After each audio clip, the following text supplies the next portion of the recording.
오늘 하나님께서 우리에게 주신 말씀은 에베소서 5장 8절, 에베소서 5장 8절 신약성경 315면입니다. 제가 봉독해 드리도록 하겠습니다. 너희가 전에는 어둠이더니 이제는 주 안에서 빛이라. 빛의 자녀들처럼 행하라. 아멘. 성도님들 안녕하십니까? 이 추위를 뚫고 여기까지 오시느라 많이 힘드셨죠? 정말 요새 너무 춥습니다. 저는 사무실에서 여기까지 올라오는 대충 15m밖에 안 되는 거리도 추워 이러면서 왔습니다. 하지만 더 먼 거리에서 오신 우리 성도님들은 얼마나 힘드셨겠습니까? 요새 정말 너무너무 추워서 이렇게 오는 게 참으로 힘들다고 밖에 말할 수밖에 없고, 그래서 우리 장로님들과 권사님들께서 여기까지 오신데 얼마나 힘들었을까라는 생각이 절로 드는 새벽입니다. 이렇게 추워서 힘들다 보니까 별 생각이 다 듭니다. 무엇보다 이렇게 추위에 떨면서 무슨 생각이 들겠습니까? 왜 이렇게 추울까? 이 생각부터 강하게 들죠. 왜 이렇게 추울까? 근데 사실 왜 이렇게 추운지는 그 이유가, 가장 큰 이유는 해가 짧아서가 있겠죠. 아무래도 해가 짧으면 이 땅을 따뜻하게 밝혀주는 해가 그만큼 적게 영향을 미치고, 그러면 해가 딱 진 순간부터 해가 뜨기 직전인 지금까지 그 시간도 길어지니까 그만큼 많이 차가워지고, 그렇게 많이 차가워지다 보면 당연히 추워질 수밖에 없습니다. 그래서 가장 어두운 때가 가장 추운 때라고도 할 수 있습니다. 특히 해가 지기 직전인 지금과 같은 새벽이 가장 추운 때라고 말씀을 드릴 수 있습니다. 하지만 이렇게 가장 어두운 때가 춥다는 것이 단지 날씨와 기온만의 문제이겠습니까? 아닙니다. 우리의 삶에도 적용할 수 있는 말입니다. 보통 우리가 인생의 어두운 깊은 밤이라는 표현을 자주 쓰지 않습니까? 그만큼 우리도 살다 보면 너무나 힘든 때가 있고, 그 힘든 때가 너무 힘들고 어려워서 밤이라는 표현을 쓰기도 합니다. 아무것도 보이지 않는, 그러니까 앞으로 어떻게 될지도 보이지도 않고, 또한 지금 이 어려운 상황이 어떻게 해결할 수 있을지도 보이지 않는 그런 어두운 밤이 우리의 삶에 찾아오기도 합니다. 그래서 그 어두운 밤이 가장 깊어지고 길어지면 길어질수록 우리의 삶도 추워질 수밖에 없습니다. 왜냐? 이렇게 어두운 밤이 오래되고 길어지면 우리는 다른 사람들에게 도움을 청하기도 힘들어집니다. 왜냐?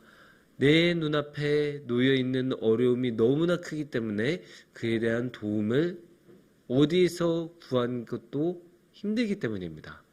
그렇게 힘들다 보면 당연히 도움을 얻지 못하고, 도움을 얻지 못하다 보면 혼자 그 모든 어려움을 겪어야 하다 보니 어떻게 되겠습니까? 마음도 추워질 수밖에 없습니다. 그렇게 차가워지고 추워지고, 그래서 우리의 삶도 이렇게 밤이 가장 길어졌을 때 추워지고 어두워졌다고 말씀을 드릴 수밖에 없습니다. 그런 어두운 밤에 우리가 놓여 있을 때, 그런 추운 밤에 우리가 떨고 있을 때 우리는 어떻게 해야 될까요? 이런 삶을 우리는 당연히 겪고 싶지는 않지만 우리가 살다 보면 그런 순간이 찾아오곤 합니다.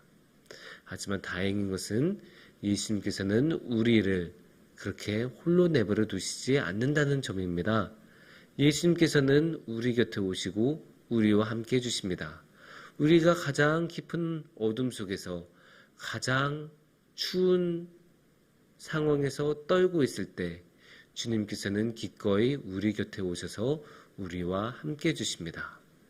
그것을 특히나 볼 수 있는 것이 바로 이 성탄절입니다. 성탄절은 언제 있나요? 12월 25일에 우리는 보통 주님께서 오신 것을 기념하지 않습니까? 근데 주님께서 오신 그 날을 기념하기 바로 직전인 오늘 12월 22일이 바로 동지입니다. 이 동지는 어떤 날이죠? 1년 중에 해가 가장 짧은 날입니다.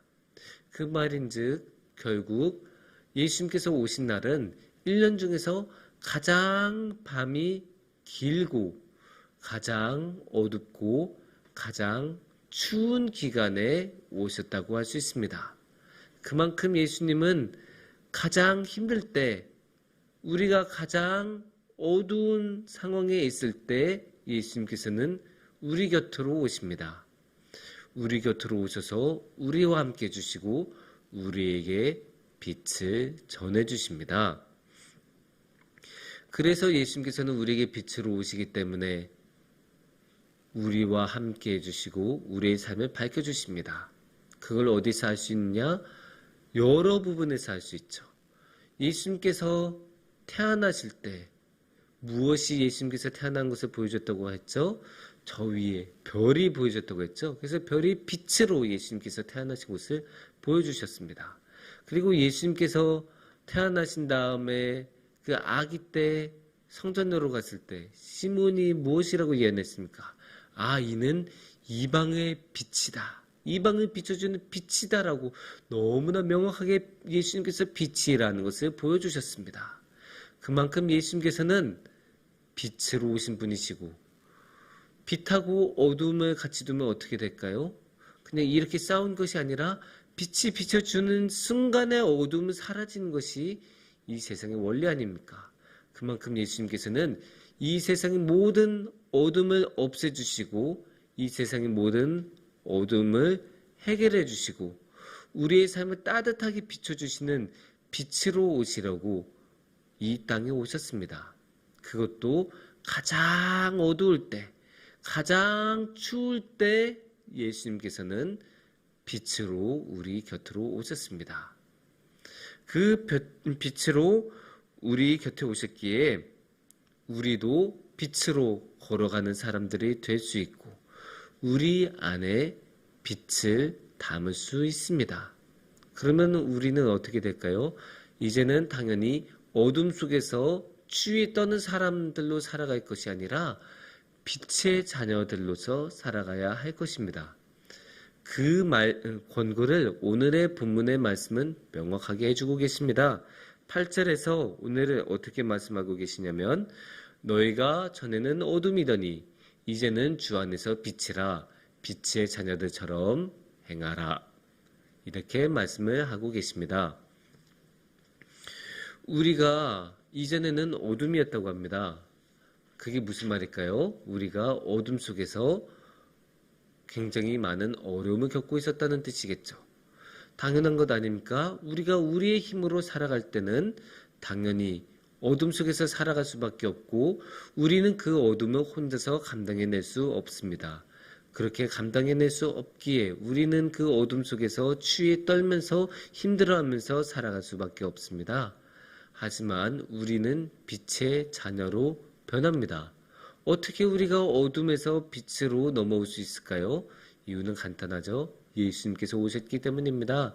예수님께서 우리에게 빛을 가져다 주시고 빛이신 예수님께서 우리 곁으로 오셨기 때문에 우리의 삶에서 어둠은 사라지고 오직 빛만이 남는, 그래서 우리가 빛의 자녀들로서 살아갈 수 있는 그런 영광스럽고 감사한 삶이 우리에게 있습니다. 사랑하는 성도님들, 우리들도 다 함께 빛으로 살아갔으면 좋겠습니다. 물론 그렇게 살아가는 것이 항상 쉬운 일은 아닙니다. 왜냐? 이 세상에는 너무나 많은 어둠이 있고 그 어둠은 우리 삶에 많은 영향을 끼쳤기 때문에 우리 삶에는 아직도 어둠을 살아가던 추위 속에서 떨던 그런 삶의 습관들이 남아 있습니다. 하지만 우리가 이제는 더 이상 어둠 속에서 떨 필요가 없습니다. 왜냐? 예수님께서 오셨기 때문입니다. 그래서 빛이신 예수님을 우리가 부여잡고 주님을 기억하면 우리는 기꺼이 빛의 자녀로 살아갈 수 있습니다. 그래서 어둠의 옛 습관을 버리고 새로워진 빛으로 우리가 나아갔으면 좋겠습니다. 특히 우리가 빛으로 나아갈 때는 예수님께서 주셨던 그 아름다운 빛을 다른 사람들에게도 전할 수 있으면 좋겠습니다. 이렇게 빛을 전하기 위해서 특히 오늘 우리의 청년부는 인도네시아 발리 땅으로 향합니다. 그곳에서 주님께서 주신 빛을 전하기 위해서 오늘 이렇게 인도네시아 땅으로 갑니다. 그런 것들을 우리도 함께 기도로 나아갔으면 좋겠습니다. 그래서 청년들이 그 인도네시아 땅으로 갈 때 우리들도 이곳에서 함께 기도로 인도네시아 땅을 소망하며 기도로 그곳에 주님의 빛을 전했으면 좋겠습니다. 이렇게 우리가 다 함께 빛으로 전해주고 기도로 우리가 주님의 빛을 소망하며 나아갈 때 주님의 그 충만하신 빛이 이방 땅에도 비춰주신 그 아름다운 빛이 이 세상 땅끝까지 전해질 것입니다. 함께 기도하겠습니다.